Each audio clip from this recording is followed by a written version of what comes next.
नमस्कार दोस्तों, एक बार फिर स्वागत है आपका हमारे YouTube channel maths Mantra by Naveen sir के अंदर। आज हम पढ़ने वाले हैं लाग्रांज थ्योरम, लाग्रांज प्रमेय। इसमें हम आज का बेसिक क्वेश्चंस करेंगे और दो इंपॉर्टेंट क्वेश्चंस भी करेंगे। इस थ्योरम के बारे में पूरा स्टेटमेंट को और इसके जो थ्योरी है पूरा समझेंगे और साथ में दो इंपॉर्टेंट क्वेश्चंस भी करेंगे और आने वाले लेक्चर्स के अंदर उसके जितने भी इंपॉर्टेंट क्वेश्चंस बनते हैं अलग अलग गाइड से उनको सॉल्व करेंगे। तो स्टार्ट करते हैं लाग्रांज थ्योरम। लाग्रांज थ्योरम क्या कहती है दोस्तों, देखिए, यदि क्लोज इंटरवल यानी कि समवर्त अंतराल a, b में फलन f इस प्रकार परिभाषित है कि, जैसे अपने रोल थ्योरम के अंदर पढ़ा था कि समवर्त अंतराल a b में संतत है, तो इसमें भी ये चीज सेम है। और विवर्त अंतराल यानी कि ओपन इंटरवल में क्या है, अवकलनीय है, ये चीज इसमें भी है। तो वहां पर 3 कंडीशंस अप्लाई होती थी और यहाँ पर कितनी होने वाली है, केवल 2 कंडीशंस। वहां 3 कंडीशन में क्या होता था, जो संतत है, अवकलनीय है और साथ में f of a is equals to क्या था, f ऑफ b था। तो f ऑफ a और f ऑफ b जब तीनों कंडीशन सेटिस्फाई होती थी वहां पर, तो वहां कहा जाता था कि कम से कम एक बिंदु c ऐसा विद्यमान होगा कि f dash c is equal to 0 होगा।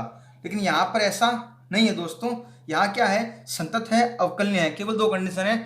और नई कंडीशन क्या कह रही है, तो अंतराल a, b में कम से कम एक बिंदु x बराबर c इस प्रकार होगा ताकि जो हमारा f डैश c है वो क्या होगा, f of b minus f of a upon b minus a होगा, जो कि अवकलनीयता का रूल है। तो क्या होगा, f डैश c बराबर f of b minus f of a upon b minus a होगा। ये स्टेटमेंट हमें याद करना होगा। अब हम बढ़ते हैं इसके ज्यामितीय अर्थ पे, यानी कि ज्योमेट्रिकल इंटरप्रिटेशन पे। तो क्या है ज्यामितीय अर्थ हमारा, तो जैसे हमारे एक ग्राफ दे रखा है, हमें ध्यान से देखिएगा ग्राफ को, ये x एक्सिस है हमारी और ये y एक्सिस है। इसमें हमें एक जो वक्र दे रखा है, जो y equals to f of x, एक वक्र हमें दे रखा है यहाँ पर, ये हमारा क्या है, y equal to f of x, एक वक्र दे रखा है। अब हमें क्या करना है, इस वक्र के ऊपर यहाँ दो वक्र के जो एंडिंग पॉइंट दे रखे हैं a और b जो पॉइंट दे रखे हैं हमें, और हमें बताया गया है कि वक्र पर कम से कम एक बिंदु इस प्रकार होगा। इस वक्र के ऊपर कम से कम एक बिंदु, यानी ज्यादा कितने भी हो सकते हैं, कम से कम एक बिंदु इस प्रकार होगा कि जो वक्र की जो स्पर्श रेखा है, जैसे ये वक्र है, ये वक्र की क्या है, हमारी स्पर्श रेखा है। जो वक्र की स्पर्श रेखा है वो बिंदु ए और बी को, जो बिंदु है ए व बी को मिलाने वाली रेखा, जैसे ए बी को मिलाने वाली रेखा क्या कहते हैं, हम जीवा भी कह सकते हैं। क्या कह सकते हैं, जीवा, इंग्लिश में कहें तो कॉर्ड। तो कॉर्ड ए बी भी हम इसे कह सकते हैं। तो कॉर्ड ए बी के क्या होगी, हमारी रेखा समांतर होगी। तो कहने का मतलब, अगर जो फलन है हमारा समवर्त अंतराल में तो क्या हो, संतत हो, विवर्त अंतराल में अवकलनीय हो, तो एक बिंदु C ऐसा होगा जो क्या हो, जो दी गई कॉर्ड है उसके क्या होगा, समांतर होगी। अगर इस पर बिंदु C पर क्या खींची जाए, स्पर्श रेखा यानी कि टेंजेंट अगर ड्रॉ की जाए तो। अब हम बात करते हैं, यहाँ पर देखिए कौन दे रखा है, यहाँ पर एंगल दे रखा है एक थीटा।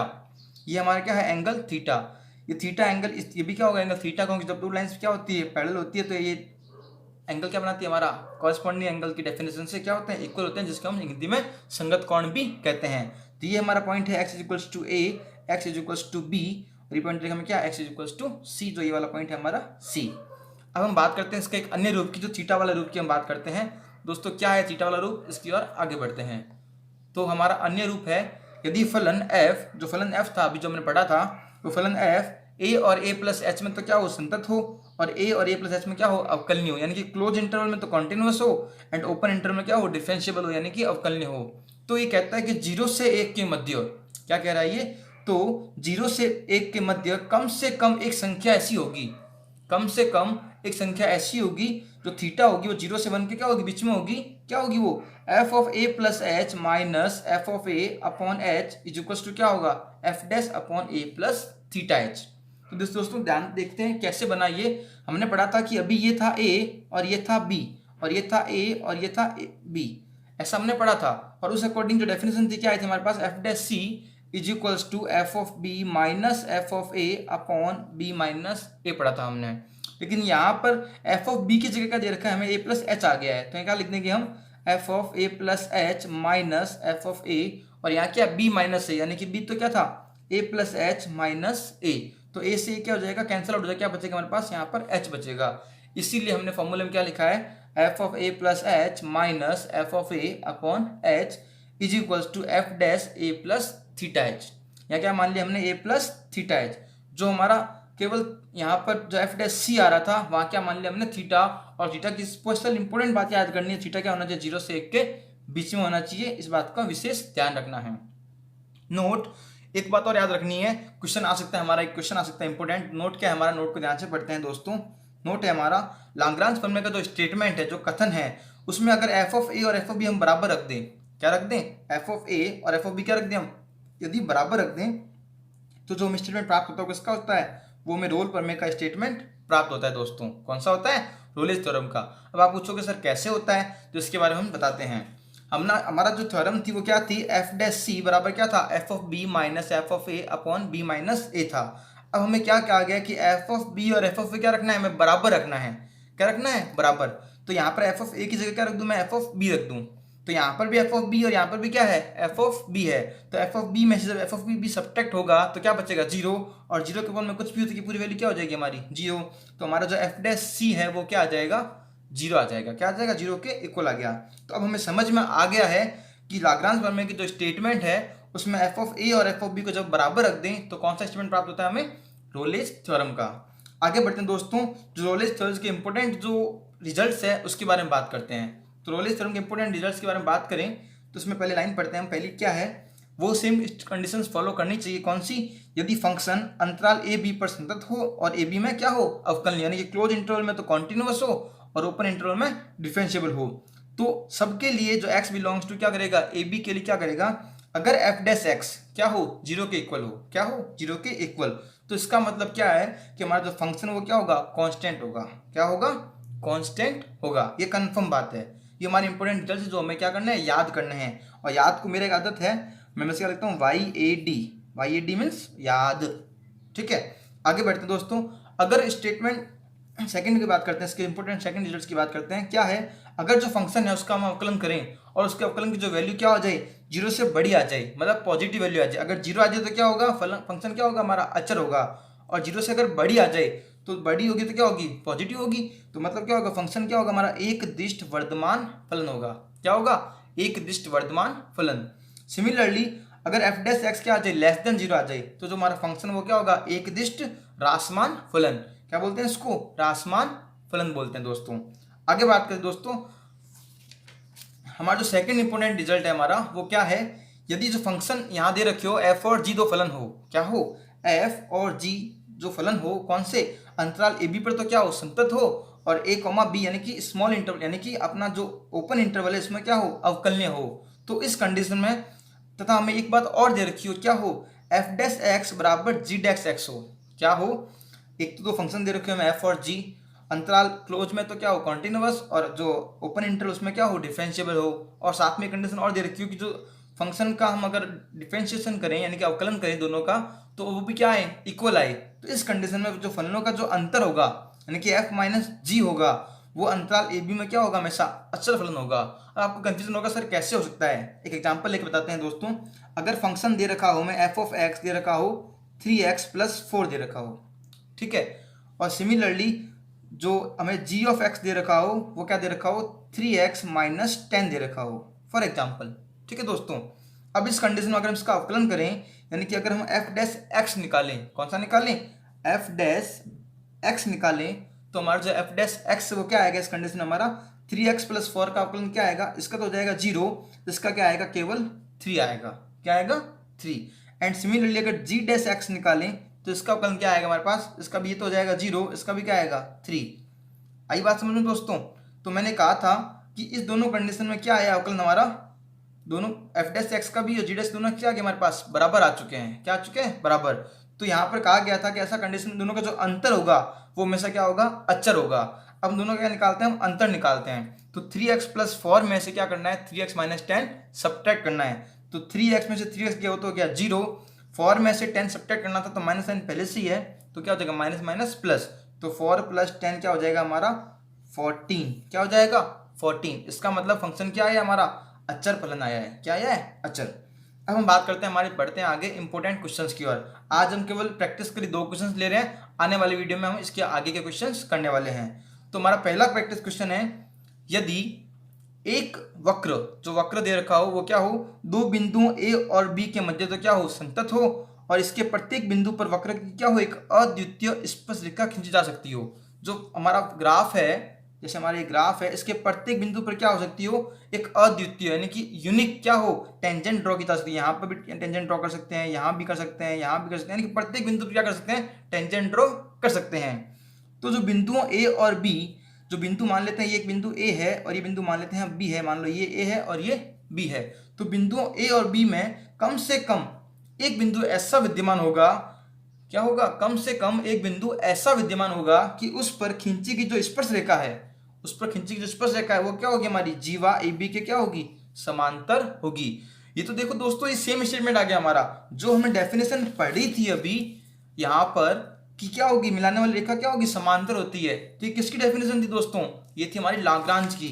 तो यहाँ पर क्या होगा, हमारे इसका आंसर पहले का रोल होगा, लाग्रांज होगा, कोसी मध्यमान प्रमेय होगा या टेलर प्रमेय हो गया। तो बताएं दोस्तों कौन सा होगा, तो ये हमारा होगा लाग्रांज मध्यमान प्रमेय। दोस्तों सेकंड क्वेश्चन की बात आगे बढ़ते हैं हम। सेकंड क्वेश्चन है हमारा, लाग्रांज मध्यमान प्रमेय f of x plus h is equal to दे रखा है हमें f of x plus h f dash x plus theta h. जो दे रखा है हमें थीटा की जो वैल्यू क्या है, 0 से लेकर 1 के बीच में है, और फंक्शन दे रखा है a x square plus b x plus c के लिए। तो थीटा का जो मान है वो कितना होगा। दोस्तों ये आरपीएससी में एक बार क्वेश्चन पूछा भी गया है फर्स्ट ग्रेड के अंदर, ठीक है, और सेकंड ग्रेड के 2011 में भी पूछा गया है, ये सेकंड ग्रेड के 2011 में पूछा गया है। तो अब तो अगर ये पूछा जाए तो हम इसको याद कर सकते हैं, सिंपल सा आंसर होगा हमारा, क्या आंसर होगा, सिंपल सा हाफ होगा। लेकिन आज हम क्या करते हैं, इसको थोड़ा सा एक्सप्लेन करते हैं। तो हमारा फंक्शन था f of x is equals to a x square plus b x plus c, और f of x plus h equals to f of x plus h f dash x plus theta h. ये मैंने proof करने के लिए दे रखा था पहले से ही, हमें यहाँ से क्या निकालना था, थीटा की वैल्यू निकालनी थी। तो इससे पहले हम इन सबकी वैल्यू को निकाल लेते हैं सिंगल सिंगल। तो हम पहले निकालते हैं यहाँ से F of x plus H, कैसे निकलेगा, सिंपल सा ए, यहाँ क्या रखना है एक्स की जगह, वहाँ पे एक्स प्लस एच का square plus b x plus h plus c. इसको सॉल्व करते हैं दोस्तों। ए यहाँ हो जाएगा x square plus h square plus 2hx plus b x plus h b plus c. जब इसको सॉल्व करेंगे ए से मल्टीप्लाई कर देते हैं, अब a x square plus a h square plus 2ahx plus b x plus h b plus c. F of x plus h हमने निकाल लिया है, एफ ऑफ एक्स दे रखा था पहले से। अब हम क्या करना है, F dash x plus theta H निकालना है। क्या निकालना है, F dash x plus theta H. कैसे निकलेगा, जैसे हमने एक्स की जगह अभी एक्स प्लस एच रखा, अब हमें क्या रखना है, एक्स की जगह पर एक्स प्लस थीटा एच। तो रखते हैं एक्स प्लस थीटा एच का square plus b x plus theta h plus c. जब सॉल्व करेंगे इसको तो आ जाएगा a x square plus theta square h square plus यहाँ आ जाएगा 2x theta h plus b x plus b theta h plus c. अब करते हैं इसकी मल्टीप्लाई, तो हो जाएगा a x square plus a theta square h square plus 2ax theta h plus b x plus b theta h plus c. हमें क्या करना है दोस्तों, ये हमने निकाला है अभी तक, सॉरी एफ निकाला है। अब हमें क्या करना है, इसका F dash x plus theta H निकालना है, तो इसका कर देते हैं हम अवकलन। इसका अवकलन क्या हो जाएगा हमारे पास 2ax, ये सारी कांस्टेंट वैल्यू तो हो जाएगा 0, यहाँ हो जाएगा इसका 2a थीटा एच, इसका हो जाएगा b, ये दोस्तों थीटा है, और ये हो जाएगा 0, ये भी हो जाएगा 0। अब हम क्या करते हैं, इन सारी वैल्यू को इस इक्वेशन के अंदर पुट कर देते हैं। तो f of x plus H वाली वैल्यू क्या रखनी है, हमें यहाँ पर रखनी है, तो ये मैं कर देता हूँ इस वैल्यू को यहाँ पर पुट। तो क्या होगा, a x square plus a h square plus 2ahx plus b x plus h b plus c is equal to, sorry देखिए अब क्या करते हैं, सामने रखना है हमें एफ ऑफ एक्स। तो एफ ऑफ एक्स फंक्शन क्या था हमारे पास, a x square plus b x plus c. अब साथ में क्या करना है, हमें इसको मल्टीप्लाई करनी है F dash x plus theta H को एच से मल्टीप्लाई। जब इसको एच से मल्टीप्लाई करेंगे दोस्तों, तो यहाँ एच लिख देता हूँ मैं, और एच से मल्टीप्लाई करता हूँ, क्या हो जाएगा, यहाँ पर भी आ जाएगा एच, यहाँ हो जाएगा एच स्क्वायर, यहाँ हो जाएगा एच, तो उसको रख देते हैं यहाँ पर। तो 2ax plus 2a theta h square plus b h, ठीक है। अब एक तो कुछ टर्म्स क्या हो रही होगी हमारी, अभी कैंसिल हो रही होगी, ठीक है। तो क्या करते थे, उनको कैंसिल कर देते हैं। तो ए एक्स स्क्वायर से ए एक्स स्क्वायर कैंसिल हो रहा है, और बी एक्स से